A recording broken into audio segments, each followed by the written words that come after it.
ओम नमो भगवते वासुदेवाय। आप सभी का हमारे YouTube चैनल पर हार्दिक स्वागत है। आज सुने श्रीमद् भागवत महापुराण में आगे की कथा। आज की कथा में आप जानेंगे उद्धव जी से विदा होकर विदुर जी का मैत्रेय ऋषि के पास जाना। तो प्रेम से बोलें श्री हरि विष्णु भगवान की जय हो। उद्धव जी ने कहा, फिर ब्राह्मणों की आज्ञा पाकर यादवों ने भोजन किया और वारुणी मदिरा पी। उससे उनका ज्ञान नष्ट हो गया और वे दुर्वचनों से एक दूसरे के हृदय को चोट पहुंचाने लगे। मदिरा के नशे से उनकी बुद्धि बिगड़ गई और जैसे आपस की रगड़ से बांसों में आग लग जाती है, उसी प्रकार सूर्यास्त होते होते उनमें मार काट होने लगी। भगवान अपनी माया की उस विचित्र गति को देखकर सरस्वती के जल से आचमन करके एक वृक्ष के नीचे बैठ गए। इससे पहले ही शरणागतों का दुख दूर करने वाले भगवान श्री कृष्ण ने अपने कुल का संहार करने की इच्छा होने पर मुझसे कह दिया था कि तुम बद्रिकाश्रम चले जाओ। विदुर जी, इससे यद्यपि मैं उनका आशय समझ गया था, तो भी स्वामी के चरणों का वियोग न सह सकने के कारण मैं उनके पीछे पीछे प्रभास क्षेत्र में पहुंच गया। वहां मैंने देखा कि जो सबके आश्रय हैं, किंतु जिनका कोई और आश्रय नहीं है, वे प्रियतम प्रभु शोभा धाम श्याम सुंदर सरस्वती के तट पर अकेले ही बैठे हैं। दिव्य विशुद्ध सत्वमय अत्यंत सुंदर श्याम शरीर है, शांति से भरी रत्नारी आँखें हैं, उनकी 4 भुजाएं और रेशमी पीतांबर देखकर मैंने उनको दूर से ही पहचान लिया। वे एक पीपल के छोटे से वृक्ष का सहारा लिए बाईं जांघ पर दायां चरण कमल रखे बैठे थे। भोजन पान का त्याग कर देने पर भी वे आनंद से प्रफुल्लित हो रहे थे। इसी समय व्यास जी के प्रिय मित्र परम भागवत सिद्ध मैत्रेय जी लोकों में स्वच्छंद विचरते हुए वहां आ पहुँचे। मैत्रेय मुनि भगवान के अनुरागी भक्त हैं।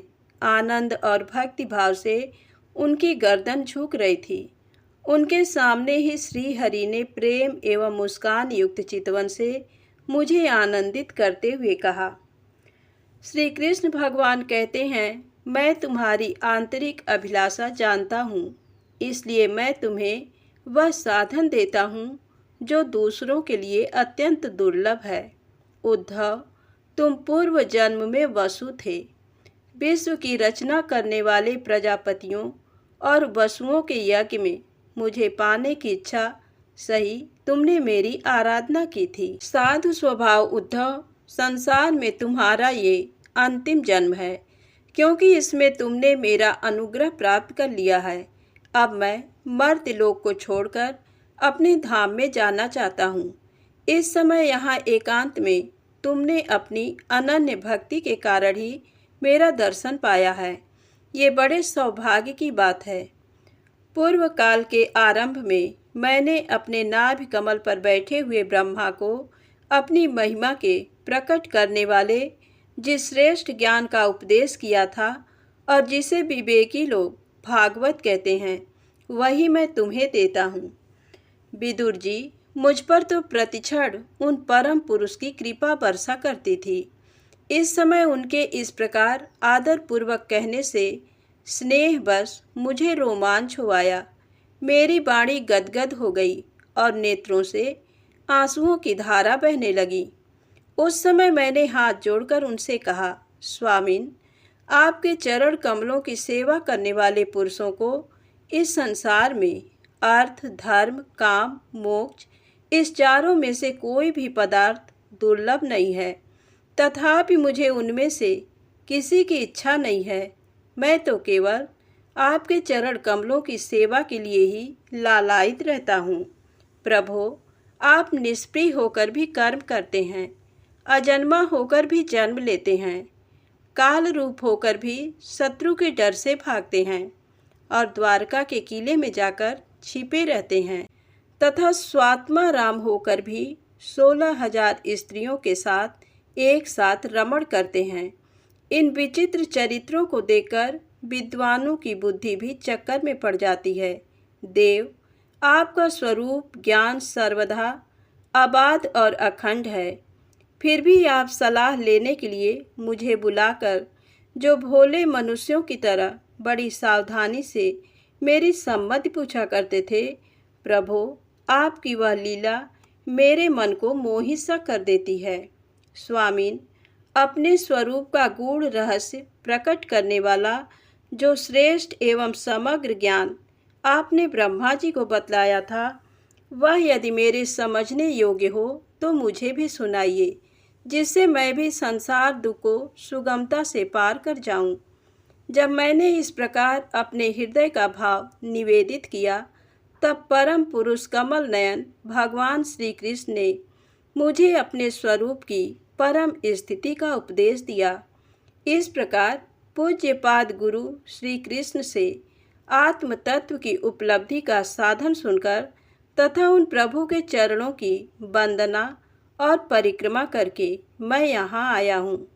इस समय उनके विरह से मेरा चित्त अत्यंत व्याकुल हो रहा है।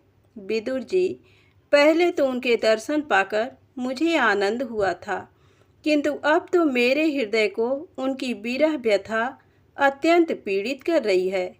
अब मैं उनके प्रिय क्षेत्र बद्रिकाश्रम को जा रहा हूँ, जहाँ भगवान श्री नारायण देव और नर ये दोनों ऋषि लोगों पर अनुग्रह करने के लिए दीर्घकालीन सौम्य, दूसरों को सुख पहुँचाने वाली एवं कठिन तपस्या कर रहे हैं। श्री सुखदेव जी कहते हैं, इस प्रकार उद्धव जी के मुख से अपने प्रिय बंधुओं के विनाश का असह्य समाचार सुनकर परम ज्ञानी विदुर जी को जो शोक उत्पन्न हुआ, उसे उन्होंने ज्ञान द्वारा शांत कर दिया। जब भगवान श्री कृष्ण के परिकरों में प्रधान महाभागवत उद्धव जी बद्रिकाश्रम की ओर जाने लगे, तब कुरुश्रेष्ठ विदुर जी ने श्रद्धापूर्वक उनसे पूछा। विदुर जी ने कहा, उद्धव जी, योगेश्वर भगवान श्री कृष्ण ने अपने स्वरूप के गूढ़ रहस्य को प्रकट करने वाला जो परम ज्ञान आपसे कहा था, वह आप हमें भी सुनाइए, क्योंकि भगवान के सेवक तो अपने सेवकों का कार्य सिद्ध करने के लिए ही विचरा करते हैं। उद्धव जी ने कहा, उस तत्व ज्ञान के लिए आपको मुनिवर मैत्रेय जी की सेवा करनी चाहिए। इस मर्द लोक को छोड़ते समय मेरे सामने स्वयं भगवान ने ही आपको उपदेश करने के लिए उन्हें आज्ञा दी थी।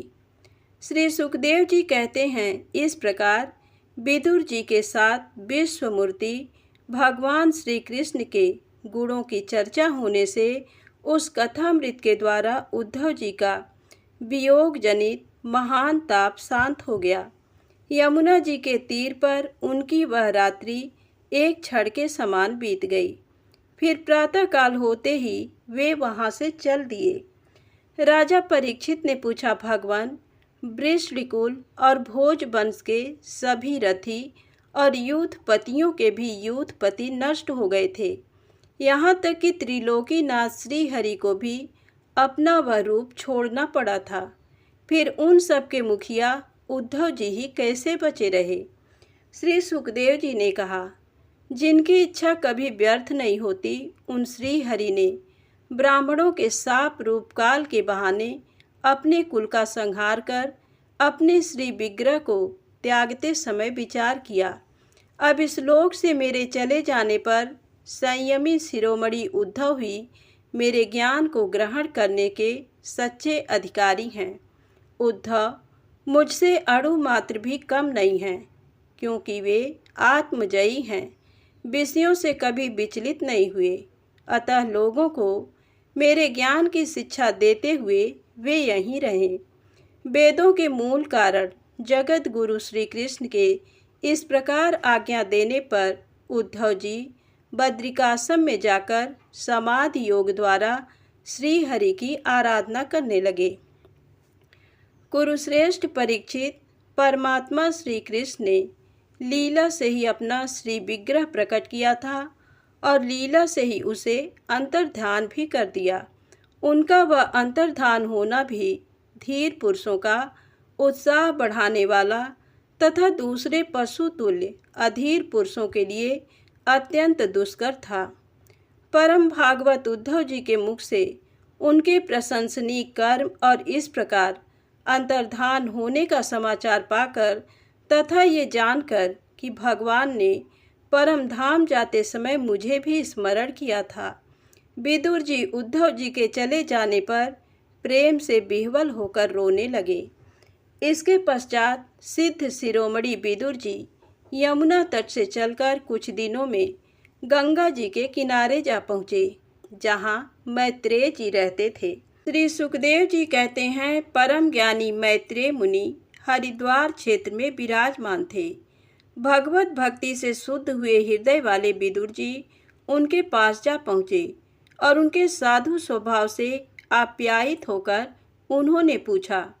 विदुर जी ने कहा, भगवान, संसार में सब लोग सुख के लिए कर्म करते हैं, परंतु उनसे न तो उन्हें सुख ही मिलता है और न उनका दुख ही दूर होता है, बल्कि उससे भी उनके दुख की वृद्धि ही होती है। अतः इस विषय में क्या करना उचित है, ये आप मुझे कृपा करके बतलाइए। जो लोग दुर्भाग्यवश भगवान श्री कृष्ण से विमुख, अधर्म परायण और अत्यंत दुखी हैं, उन पर कृपा करने के लिए ही आप जैसे भाग्यशाली भगवत भक्त संसार में विचरा करते हैं। साधु शिरोमणि, आप मुझे उस शांतिप्रद साधन का उपदेश दीजिए जिसके अनुसार आराधना करने से भगवान अपने भक्तों के भक्तिपूत हृदय में आकर विराजमान हो जाते हैं और अपने स्वरूप का अपरोक्ष अनुभव कराने वाला सनातन ज्ञान प्रदान करते हैं। त्रिलोकी के नियंता और परम स्वतंत्र श्रीहरि अवतार लेकर जो लीलाएं करते हैं, जिस प्रकार अकर्ता होकर भी उन्होंने कल्प के आरंभ में इस सृष्टि की रचना की, जिस प्रकार इसे स्थापित कर वे जगत के जीवों की जीविका का विधान करते हैं, फिर जिस प्रकार इसे अपने हृदयाकाश में लीन कर वृत्ति शून्य हो योग माया का आश्रय लेकर शयन करते हैं, और जिस प्रकार वे योगेश्वरेश्वर प्रभु एक होने पर भी इस ब्रह्मांड में अंतर्यामी रूप से अनुप्रविष्ट होकर अनेकों रूपों में प्रकट होते हैं, वह सब रहस्य आप हमें समझाइए। ब्राह्मण, गौ और देवताओं के कल्याण के लिए जो अनेकों अवतार धारण करके लीला से ही नाना प्रकार के दिव्य कर्म करते हैं, वे भी हमें सुनाइए। यशस्वियों के मुकुटमणि श्री हरि के लीलामृत का पान करते करते हमारा मन तृप्त नहीं होता। हमें ये भी सुनाइए कि उन समस्त लोकपतियों के स्वामी श्री हरि ने इन लोकों, लोकपालों और लोकालोक पर्वत से बाहर के भोगों को, जिसमें ये सब प्रकार के प्राणियों के अधिकारानुसार भिन्न भिन्न भेद प्रतीत हो रहे हैं, किन तत्वों से रचा है। द्विजवर, उन विश्वकर्ता स्वयंभू श्री नारायण ने अपनी प्रजा के स्वभाव, कर्म, रूप और नामों के भेद की किस प्रकार रचना की है। भगवान, मैंने श्री व्यास जी के मुख से ऊंच नीच वर्णों के धर्म तो कई बार सुने हैं, किंतु अब श्री कृष्ण कथामृत के प्रवाह को छोड़कर अन्य स्वल्प सुखदायक धर्मों से मेरा चित्त ऊब गया है। उन तीर्थपाद श्री हरि के गुणानुवाद से तृप्त हो भी कौन सकता है।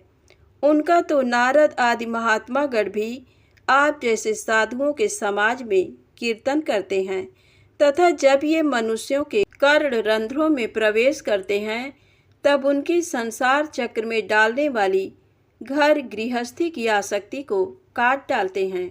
भगवान, आपके सखा मुनिवर कृष्ण द्वैपायन ने भगवान के गुणों का वर्णन करने की इच्छा से ही महाभारत रचा है। उसमें भी विषय सुखों का उल्लेख करते हुए मनुष्यों की बुद्धि को भगवान की कथाओं की ओर लगाने का ही प्रयत्न किया गया है। ये भगवत कथा की रुचि श्रद्धालु पुरुष के हृदय में जब बढ़ने लगती है तब अन्य विषयों से उसे विरक्त कर देती है। वह भगवत चरणों के निरंतर चिंतन से आनंद मग्न हो जाता है। मुझे तो उन सोचनीयों के भी सोचनीय अज्ञानी पुरुषों के लिए निरंतर खेद रहता है जो अपने पिछले पापों के कारण श्री हरि की कथाओं से विमुख रहते हैं। हाय, काल भगवान उनके अमूल्य जीवन को काट रहे हैं और वे वाणी, देह और मन से व्यर्थ वाद विवाद, व्यर्थ चेष्टा और व्यर्थ चिंतन में लगे रहते हैं। मैत्रेय जी, आप दीनों पर कृपा करने वाले हैं, अतः भौरे जैसे फूलों में से रस निकाल लेते हैं, उसी प्रकार इन लौकिक कथाओं में से इनकी सारभूता परम कल्याणकारी पवित्र कीर्ति श्री हरि की कथाएं छांटकर हमारे कल्याण के लिए सुनाइए। उन सर्वेश्वर ने संसार की उत्पत्ति, स्थिति और संहार करने के लिए अपनी माया शक्ति को स्वीकार कर राम, कृष्ण आदि अवतारों के द्वारा जो अनेकों अलौकिक लीलाएं की हैं, वे सब मुझे सुनाइए। श्री सुखदेव जी कहते हैं, जब विदुर जी ने जीवों के कल्याण के लिए इस प्रकार प्रश्न किया, तब तो मुनि श्रेष्ठ भगवान मैत्रेय जी ने उनकी बहुत बड़ाई करते हुए यूँ कहा। श्री मैत्रेय जी बोले, साधु स्वभाव विदुर जी, आपने सब जीवों पर अत्यंत अनुग्रह करके ये बड़ी अच्छी बात पूछी है। आपका चित्त तो सर्वदा श्री भगवान में ही लगा रहता है, तथापि इससे संसार में भी आपका बहुत सुयश फैलेगा। आप श्री व्यास जी के औरस पुत्र हैं, इसलिए आपके लिए ये कोई बड़ी बात नहीं है कि आप अनन्य भाव से सर्वेश्वर श्री हरि के ही आश्रित हो गए हैं। आप प्रजा को दंड देने वाले भगवान यम ही हैं। मांडव्य ऋषि का शाप होने के कारण ही आपने श्री व्यास जी के वीर से उनके भाई विचित्र वीर की भोग पत्नी दासी के गर्भ से जन्म लिया। आप सर्वदा ही श्री भगवान और उनके भक्तों को अत्यंत प्रिय हैं। इसीलिए भगवान निज धाम पधारते समय मुझे आपको ज्ञानोपदेश करने की आज्ञा दे गए हैं। इसलिए अब मैं जगत की उत्पत्ति, स्थिति और लय के लिए योग माया के द्वारा विस्तारित हुई भगवान की विभिन्न लीलाओं का क्रमशः वर्णन करता हूँ। सृष्टि रचना के पूर्व समस्त आत्माओं के आत्मा एक पूर्ण परमात्मा ही थे। न दृष्टा था न दृश्य। सृष्टि काल में अनेक वृत्तियों के भेद से जो अनेकता दिखाई पड़ती है, वह भी वही थे, क्योंकि उनकी इच्छा अकेले रहने की थी। वे ही दृष्टा होकर देखने लगे, परंतु उन्हें दृश्य दिखाई नहीं पड़ा, क्योंकि उस समय वे ही अद्वितीय रूप से प्रकाशित हो रहे थे। ऐसी अवस्था में वे अपने को असत के समान समझने लगे। वस्तुतः वे असत नहीं थे, क्योंकि उनकी शक्तियाँ ही सोई थीं। उनके ज्ञान का लोप नहीं हुआ था। इस दृष्टा और दृश्य का अनुसंधान करने वाली शक्ति ही कार्य कारण रूपा माया है। महाभाग विदुर जी, इस भावाभाव रूप अनिर्वचनीय माया के द्वारा ही भगवान ने इस विश्व का निर्माण किया है। काल शक्ति से जब ये त्रिगुणमयी माया क्षोभ को प्राप्त हुई, तब उन इंद्रियातीत चिन्मय परमात्मा ने अपने अंश पुरुष रूप में उसमें चिदाभास रूप बीज स्थापित किया। तब काल की प्रेरणा से उस अव्यक्त माया से महतत्व प्रकट हुआ। वह मिथ्या अज्ञान का नाशक होने के कारण विज्ञान स्वरूप और अपने में सूक्ष्म रूप से स्थित प्रपंच की अभिव्यक्ति करने वाला था। फिर चिदाभास गुण और काल के अधीन उस महतत्व ने भगवान की दृष्टि पड़ने पर इस विश्व की रचना के लिए अपना रूपांतर किया। महतत्व के विकृत होने पर अहंकार की उत्पत्ति हुई, जो कार्य कारण और कर्ता रूप होने के कारण भूत, इंद्रिय और मन का कारण है। वह अहंकार वैकारिक तेजस और तामस भेद से 3 प्रकार का है।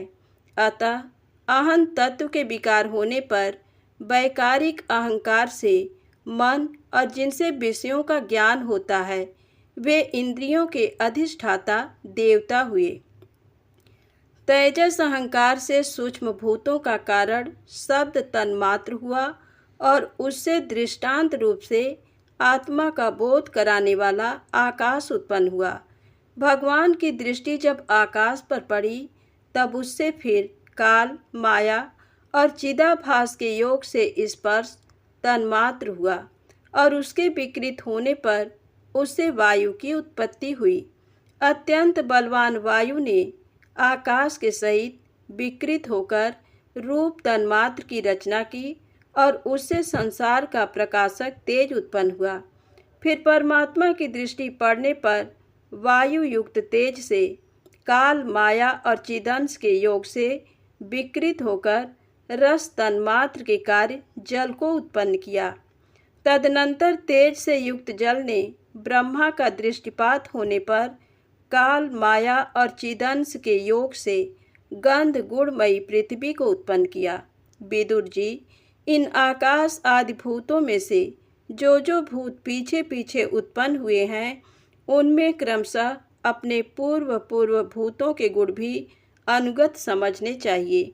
ये महत्तात्वादि के अभिमानी विकार, विक्षेप और चेतनांश विशिष्ट देवगण श्री भगवान के ही अंश हैं, किंतु पृथक पृथक रहने के कारण जब वे विश्व रचना रूप अपने कार्य में सफल नहीं हुए तब हाथ जोड़कर भगवान से कहने लगे। देवताओं ने कहा, देव, हम आपके चरण कमलों की वंदना करते हैं। वे अपनी शरण में आए हुए जीवों का ताप दूर करने के लिए छत्र के समान हैं तथा इनका आश्रय लेने से यतिजन अनंत संसार दुख को सुगमता से ही दूर फेंक देते हैं। जगत कर्ता जगदीश्वर इस संसार में ताप त्रय से व्याकुल रहने के कारण जीवों को जरा भी शांति नहीं मिलती। इसलिए भगवान, हम आपके चरणों की ज्ञानमयी छाया का आश्रय लेते हैं। मुनिजन एकांत स्थान में रहकर आपके मुख कमल का आश्रय लेने वाले वेद मंत्र रूप पक्षियों के द्वारा जिनका अनुसंधान करते रहते हैं तथा जो संपूर्ण पाप नाशनी नदियों में श्रेष्ठ श्री गंगा जी के उद्गम स्थान हैं, आपके उन परम पावन पाद पद्मों का हम आश्रय लेते हैं। हम आपके चरण कमलों की उस चौकी का आश्रय ग्रहण करते हैं जिसे भक्तजन श्रद्धा और श्रवण कीर्तन आदि रूप भक्ति से परमार्जित अंतःकरण में धारण करके वैराग्य पुष्ट ज्ञान के द्वारा परम धीर हो जाते हैं। आप संसार की उत्पत्ति, स्थिति और संहार के लिए ही अवतार लेते हैं। अतः हम सब आपके उन चरण कमलों की शरण लेते हैं जो अपना स्मरण करने वाले भक्तजनों को अभय कर देते हैं।